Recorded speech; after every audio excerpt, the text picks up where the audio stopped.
Let's start writing the code that will set the inputs. Let's do attributes.set first input, and then we're going to wire in the bounding box. So now if we do that, that would wire them up correctly. But also let's create a few items on here. Let's have a look. Let's put down an attribute create node and explore the node because this is important.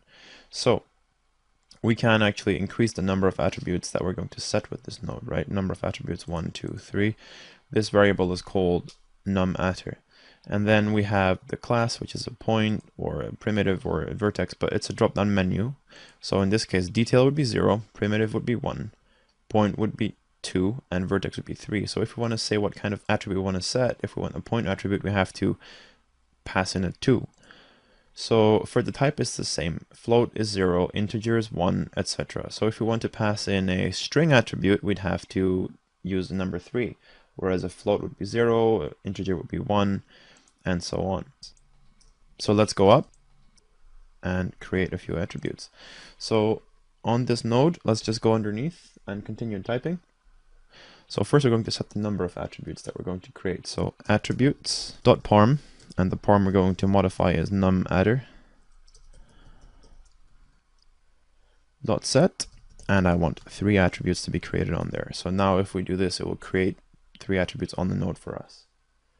Then we're going to say attributes.parm, and I'm going to say name1.set building ID. So this is going to store a number for our building ID. Let's just import them and see what happens. So we should have them all wired up now. Yep, there we go. And you can see that we have 3 attributes, one of which is now called building ID. And then there is also a second attribute and a third attribute. Let's set the third one to string and see what changes. So for example, we're going to have to set these values. So if it's a point value, it's going to be called value 1v1 or value 1v2, or in this case, value 3v1, because it's the third attribute. And in this case, it's only a float. So I only have to ever access value 3v1. If I set it to a vector, it's going to open up the others. And now I want to be able to also access value 3v2 and value 3v3, which is these two. If I set it to a string, it becomes a string 3. And this is important to keep in mind.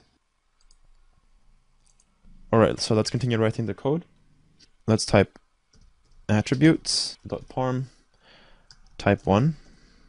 So we're going to set the type of the attribute, and it's the first attribute, so it's type 1, otherwise it would be type 2 or type 3. And we're going to set it to 1. Then we're going to set the value for this. Attributes.parm value 1v1.set, and we'll pass in the building ID. Now another variable we have not yet created. So let's create the building ID as well. Let's go ahead and building ID is, and we're going to use a split function, which comes with Python as well, file.split. And we're going to use the first index of this.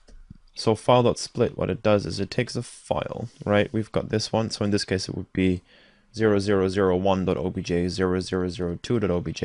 It splits it at the dot, and I only want the first index of that. So the first index of the split before the dot, and the second index would be what comes behind the dot. If there were multiple dots in the name, there would be a third and a fourth, maybe even more indexes.